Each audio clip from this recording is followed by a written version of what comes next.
Muitas pessoas acreditam que para se tornar um treinador de sucesso, você precisa apenas saber da sua modalidade ou ser um ex-atleta. Mas hoje nesse vídeo eu vou te mostrar algumas características que todo treinador que quer ser um treinador de sucesso precisa desenvolver. E aí até o final desse vídeo você vai entender algumas coisas.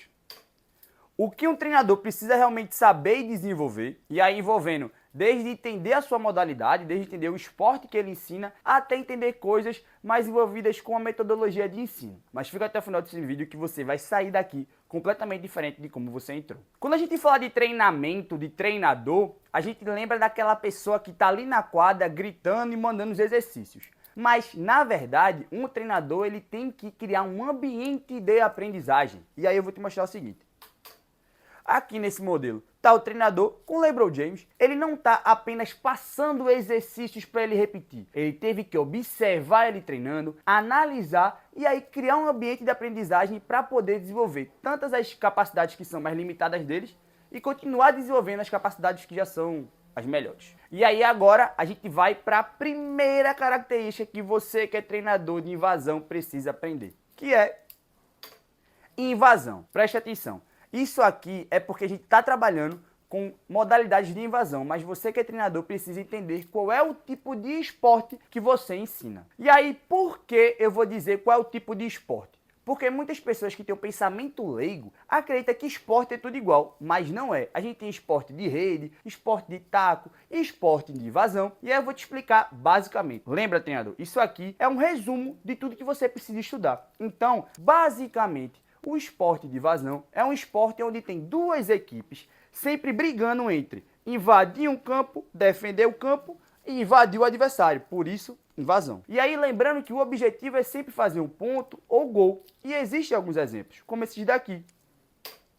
Futsal, basquete e handebol. E aí eu vou te perguntar uma coisa. O que é que eles três têm em comum que outras modalidades não têm? Tirando a bola, que é diferente, mas é uma bola. Basicamente, é que em todo momento está existindo uma briga entre as duas equipes para poder pontuar, para se defender e pontuar de volta. E isso gera uma imprevisibilidade. E quando você fala de esporte de invasão, você tem que lembrar que é muito imprevisível, porque já que você está lidando com duas equipes, seja a sua e a adversária, você não sabe como essa equipe vai agir, como a sua equipe vai reagir e como ela vai agir novamente. E aí você vai dizer assim, tá bom, professor, eu entendi que existe essa imprevisibilidade, Mas eu não consigo identificar como isso acontece na competição, por exemplo, ou como o treinador ele vai se adaptar a isso. Calma, meu pupilo, que eu vou te explicar agora. Eu trouxe aqui um exemplo, que é a Copa do Mundo, na verdade o Mundial, né, de seleções que teve em 2013, que o Brasil foi campeão mundial feminino de handebol. E eu vou te dizer, o que é que esse treinador aqui teve que fazer, o treinador e a comissão técnica, teve que fazer ao decorrer da competição. Já que a gente sabe que os esportes de invasão, eles são extremamente imprevisíveis por causa realmente dessa característica que é nata do esporte de invasão, ele teve que se adaptar ao decorrer dos jogos, sem esquecer o seu plano de jogo. E aí o que acontece? Ao decorrer dos treinos, esse treinador teve que fazer ações e atividades que gerassem essa imprevisibilidade. Então, atividades de leitura de jogo, atividades de tomada de decisão, enfim. E aí isso precisa estar presente no seu treino para quando elas chegarem ou eles chegarem em uma competição que vão ter diversas equipes, eles conseguirem mais ou menos lembrar que já passaram por alguma atividade parecida no treino. Então, poxa, essa equipe, e aí você pode até fazer uma análise e dizer, essa equipe ataca de algum jeito, mas quando chegar no jogo ela mudou. Calma. O treinador tinha falado que se essa jogadora fizer isso, eu faço isso. E isso acontece ao decorrer dos treinos. Mas aí, treinador, você precisa entender uma coisa. Nada adianta você saber disso, de que você precisa colocar atividades que gerem imprevisibilidade, que gerem tomada de decisão, que gerem análise, se você não fizer isso que eu vou dizer agora, que é ciência? Não, estudar. E aí quando eu falo ciência, é porque hoje o esporte ele possui diversas áreas que precisam ser estudadas de forma separadas e em conjuntas para poder explicar a complexidade esportiva. E aí eu vou te trazer agora duas ciências do esporte muito importantes, mas existem outras, tá? Vamos lá. Como exemplo de hoje eu trouxe a pedagogia do esporte e o treinamento esportivo. Aqui da pedagogia do esporte eu trouxe um livro que é os Jogos Esportivos Coletivos, né? Jogos Esportivos Coletivos. E aqui o treinamento esportivo eu trouxe uma imagem para exemplificar uma atividade que acontece durante o treinamento esportivo. Então vamos lá, iniciando com a pedagogia do esporte. Basicamente, a pedagogia do esporte trabalha a parte metodológica do esporte. Como assim? Hoje você não pode mais pegar algum exercício aleatório ou algum fundamento e trazer para a sua atividade sem fazer um processo metodológico. Então hoje os treinadores precisam estar estudando não só o que eles vão passar para os seus atletas, mas sim como. Então a parte da pedagogia do esporte é estudar o como passar a sua atividade para o seu atleta.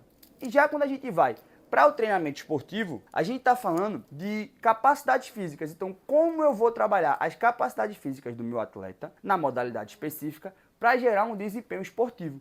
E aí, por que eu trouxe essas duas e para mim são as das mais principais? Porque você precisa entender o que você vai passar, e aí aqui é a parte mais física, mas também na parte tática e técnica, mas você também precisa entender como você vai passar. Porque se você só copiar exercícios aleatórios ou só trazer sem nenhuma estrutura, os atletas vão até repetir, os atletas vão até fazer, mas não vão entender o porquê eles estão fazendo isso. E aí você vai falar, pô, professor, beleza, eu entendi. Ah, mas eu tô falando de metodologia. Estou falando de treinamento esportivo. Mas como é que eu vou aplicar na minha prática?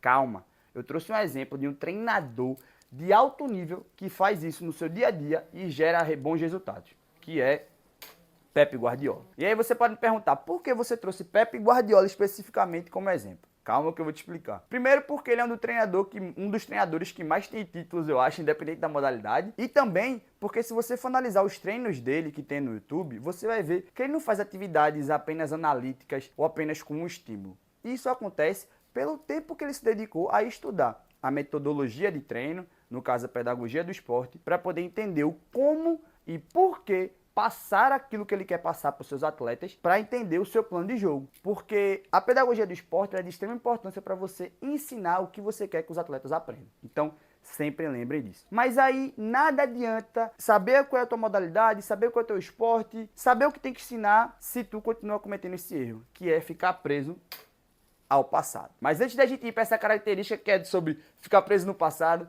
eu venho aqui pedir que se você está curtindo esse vídeo, curtindo os conteúdos que a gente vem passando para você, que você vá embaixo, se inscreva, curta o vídeo e comente o que você está achando. E lembrando que, se você quer saber coisas mais aprofundadas, vai lá no meu Instagram e manda mensagem para mim que a gente conversa e eu te explico direitinho o que eu usei para poder fazer os vídeos. Agora, para a gente ir para essa característica que é romper com o passado, antes de tudo você vai me dizer. Então quer dizer que Romário é o passado e é ruim, é? Não, não é isso. Mas eu preciso que você entenda que os atletas de hoje em dia não são mais como o Romário. Não são. Então, se os atletas mudaram, você como treinador também tem que mudar o jeito que você faz os exercícios e planeja o seu treinamento. E aí a gente precisa entender qual é a diferença do treinamento de antigamente e o treinamento de hoje. Antigamente, muitos treinadores faziam apenas exercícios extremamente analíticos e acreditavam que a transposição para o jogo iria acontecer de forma natural. Então, por exemplo, o seu atleta ia treinar 1000 vezes chutes, 1000 vezes passe, 1000 vezes um drible. E aí ele acreditava que no jogo isso ia acontecer. Mas hoje em dia a gente sabe que não acontece. Então lembrem, não adianta você fazer vários exercícios analíticos e repetitivos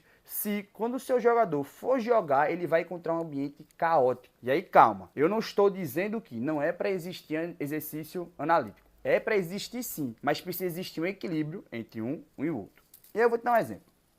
E aí pensa comigo, tu realmente acredita que se teu atleta ficar fazendo 1000 vezes esse exercício, quando ele chegar no jogo, que é mais parecido com isso, ele vai conseguir fazer? Não, ele não vai. Mas para ele conseguir fazer isso, ele precisa ter isso aqui bem estabelecido. Então, o que eu quero explicar para você é, quando você estiver sentado aí para estudar sobre a pedagogia do esporte, sobre treinamento esportivo, você precisa entender que você não pode mais fazer nem só atividades analíticas e nem só atividades que têm vários estímulos. Você precisa mesclar ambas as atividades. Aí você vai dizer, Não, professor, isso é mentira. Sabe por quê? Olha aí, ó, a foto do treinador. atleta de alto Rendimento só faz exercício analítico. é? Então presta atenção. Aqui a gente está usando uma atividade de jogo da velha com os jogadores do Barcelona. Aí tu vai fazer, não, treinador, Mas aí também é porque é diferente, ele não tá com bola. ele está trabalhando características que ele vai utilizar com a bola. Quais? Tomada de decisão, análise, e aí falando do treinamento esportivo, velocidade de reação também, explosão. Então o que eu quero que você entenda é que hoje em dia as melhores equipes de qualquer modalidade, elas não trabalham mais como antigamente. O que elas fizeram, que é que eu preciso que você faça como treinador? Que você analise tudo que foi utilizado antigamente. E disso você tira o que é bom e o que é ruim. O que é ruim tu joga fora e o que é bom tu coloca junto com as novas metodologias de treino. Beleza? E aí o que acontece? Eu preciso que você entenda, eu preciso que você saia dessa aula entendendo que a realidade do treinador não é mais como as pessoas pensam que é. Ele vai estar só aqui mandando os atletas fazendo atividades. Não é isso. O treinador, ele passa muito tempo estudando e se capacitando para entender o que ele precisa passar e como ele precisa passar para os seus atletas, criando um ambiente de aprendizagem e desenvolvimento. Então, lembrem, quando a gente tem o objetivo de ser um treinador de sucesso, e aí quando eu falo treinador de sucesso, muitas vezes a gente entende que é só porque tem títulos, mas na verdade também é porque consegue desenvolver atletas. A gente tem que ter 3 características bem fixadas na nossa memória. E aí a primeira característica é, você que é treinador precisa saber qual é o tipo de esporte que você está ensinando, então não só sua modalidade, mas o tipo de esporte. A segunda, você precisa entender que hoje o fenômeno esportivo ele já é uma ciência, então você precisa estar se capacitando. Lembrem que eu falei aqui da pedagogia do esporte, que eu falei do treinamento esportivo, mas também tem psicologia do esporte, enfim, tem várias outras coisas. E a terceira, que eu acho que é uma das mais importantes, é você quebrar essa coisa do passado, de só utilizar exercícios analíticos ou exercícios repetitivos. Lembre que hoje deve existir uma mescla de atividades tanto analíticas como atividades que tenham mais de um estímulo. Mas aí agora eu quero saber de você, que está assistindo esse vídeo até o final. Me fala aí nos comentários qual é a característica mais importante que você acredita que tem que ter no treinador. E aí pode ser algumas das que eu falei aqui ou alguma que eu não falei. E aí você que ficou até o final aqui, eu tenho uma indicação para você. Se você realmente quer ser um treinador capacitado, um treinador de sucesso, um treinador que desenvolve atletas, você precisa assistir um vídeo que eu fiz, que foi esse aqui, que é como o Messi é um atleta completo, porque nesse vídeo eu te ensino como formar outros atletas completos a partir das características que Messi possui. Então, se você gostou do vídeo, curte, comente, se inscreve e tamo junto e até a próxima aula. Falou!